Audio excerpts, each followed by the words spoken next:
based on the record low price of oil that you've been seeing. It's at a level that's very interesting to a lot of people.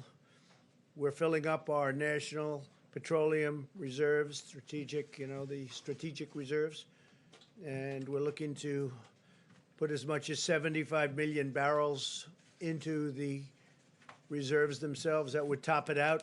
That would be first time in a long time it's been topped out. We'd get it for the right price. Much of it has to do with short sellers. Much of it has to do, if you look a month into the future, I think it's at $25 or $28 a barrel. So a lot of people got caught. They got caught, and there are a lot of people that are not too happy because they got caught. So if you take a look at it, you'll see it's more of a financial thing than an oil situation.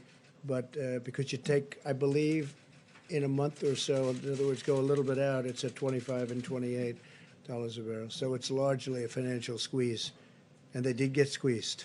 So would you like to see, however, Saudi Arabia and other countries make more cuts? Well, we've already done that, where Saudi Arabia is cutting back, Russia's cutting back, Mexico's cutting back, and the OPEC plus, they call it OPEC, plus additional states are cutting back.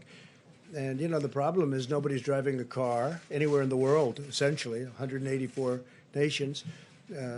Factories are closed and businesses are closed. And so all of a sudden, we had really a lot of energy to start off with, oil in particular.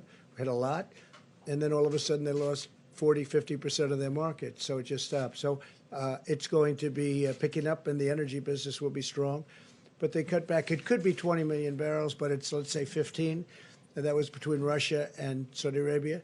But this had to do with the squeeze, and it was a very tough squeeze. A lot of people got... You don't think they need to do more right now? Well, they're going to do more by the market, to be honest. Look, same thing over here. If the market is the way it is, people are going to slow it down or they're going to stop. That's going to be automatic, and that's happening. When you were talking earlier, you were talking about the PPP deal and then mentioned the SPR. Right. In the first stimulus package, even though you had announced that but you know the price of oil right now, don't you? I do. Do you know the price of oil? I actually do. It's negative $37. Of course, yeah. Nobody's ever heard of negative oil before, but it's for short term. In your opening remarks, you were talking about the PPP deal, and then you mentioned the 75 million barrels of oil that you previously had said you wanted to purchase. Yes. You weren't able to get funding for that in the first deal. So I'm wondering, are you... Well, at the price you're talking about, you don't need funding.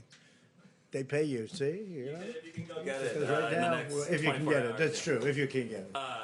So my first question is, are you asking for that funding at as a minimum, part of the PPP we'll let people deal? store. So we'll store it. We'll use it as storage and charge for it. But people need storage desperately, and we have massive storage under the petroleum. So you're not going to make it a requirement of the PPP interim funding deal? It's not a question of requirement. If we could buy it for nothing, we're going to take everything we can get.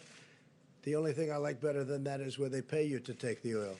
But that's a short-term squeeze. You understand that. So I don't think you're going to see that. But no, we'd like to have Congress, this is a great time to buy oil.